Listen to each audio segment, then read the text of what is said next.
name is Bet Correa, and she's wearing a very bright pink dress. Do you see anyone? No? Okay. Very sparkly, in case you missed her. So, Bet Correa is our division governor, Toastmasters, for the Tampa area. And tonight she's giving a speech called Find Your Voice and Make a Difference. So please welcome Bet.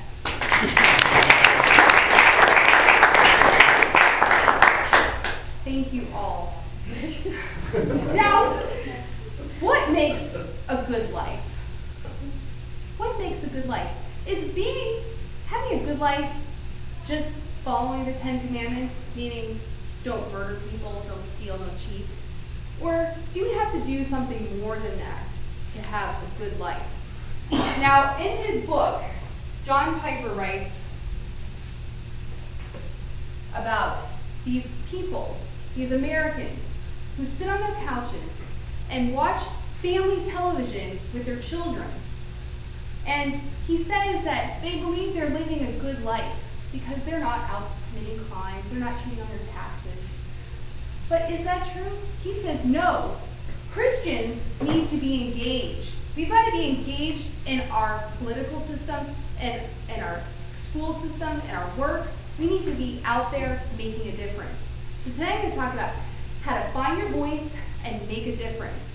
Find your voice and make a difference. We can't just sit back and think that we are going to live a good life.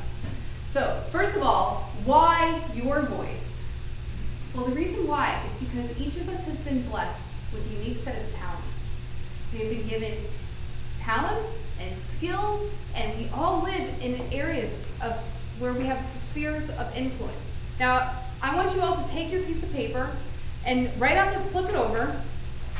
Everyone has an agenda there. Now, I want you to write down 3 spheres of influence that only you can reach. It might be your neighborhood. Maybe it's your book club. Maybe it's your school. Please go ahead and write that down. 3 places that you uniquely can reach.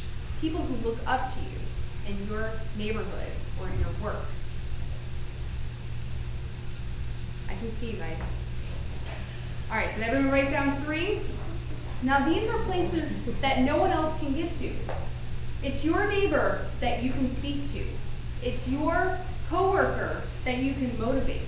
And it's your youth group that you can mobilize. These are places that no one else can get to. I work at Verizon.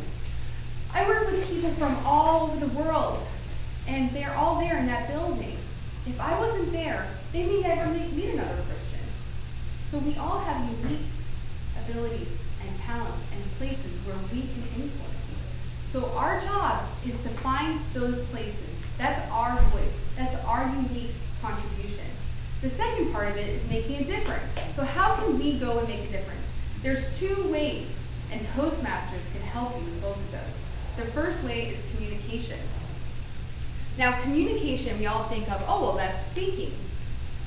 No. Communication is listening also. When you go to that youth group member, or your coworker, or your neighbor, and listen to them, and find out what is it that's really going on in their lives, that's very powerful. And in Toastmasters, you learn how to listen powerfully. We have a lot of different roles in Toastmasters where you practice your listening skills, especially the evaluation. Now tonight, we're only doing written evaluations, but I've already done a few of them, and as I'm listening, I have to be very careful, like thinking about what are they saying, how are they saying it, what's their intent. And that kind of powerful listening, you can take that into the rest of your life, and that is a wonderful skill that you can use. The second part of communication is public speaking. Speaking impromptu with your coworkers, speaking at a town hall meeting. And what we do is we teach you this building blocks. Vocal variety, gestures, how to use stories, humor. Tonight we've heard a lot of different speeches, and these speeches are building on those building blocks, and we teach that in the books. So I want to share a little story about Jack. Jack recently went to the redistricting meetings, and at these meetings they let everyone come up and give, I think, a 2 or 3 minute speech. Now, what was amazing is that Jack had been there for hours listening to all all these speeches. Everyone, they just go rambling on, and then they have to get, like, pulled off stage. Jeff goes up there, and he gives a 3-minute speech. It's timed. That's something that we learn to do very effectively, is give a timed speech. You can't just speak forever. I didn't look at anyone over there. So he went up there and he gave this speech, and he told his opinion on the redistricting, which is our part of our process, right? We're supposed to give our opinion. And when he was done, they started asking him questions. He had spoken so eloquently that they wanted to know more. No one else had been asked questions. So when you come up and learn how to speak on your feet, and you give a prepared speech, you learn how to give it in such a way that people want to hear more from you. So I thought that was a great story. Now the second way to make a difference is leadership. When we think about Toastmasters, we usually think, oh, that's public speaking. But there's a whole leadership track. And we all get leadership manuals, confident leadership. And we learn how to organize, time manage, listen, critique. These are all things that you can go back to, all those spheres of influence that you wrote down on your piece of paper, that you can go back there and lead. How many projects need to be done in those areas? How many ways can you organize those people together to make things happen? The thing is, guys, we have all of these spheres of influence that only we can get into. And if we go in there and we lead and we communicate, that's powerful. That's going to change the world. That's going to make a difference.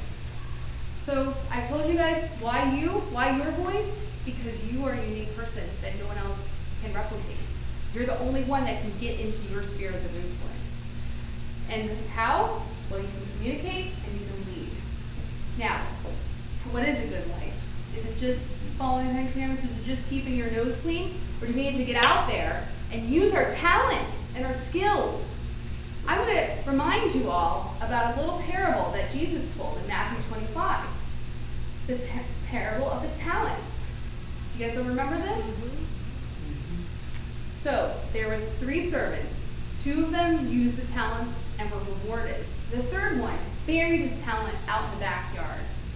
When the master came back and he found out that the servant had buried his talent in the backyard, he was not happy. In fact, he threw him out with the dogs where there's darkness and gnashing of teeth. I urge you all to use your talents. Thank you.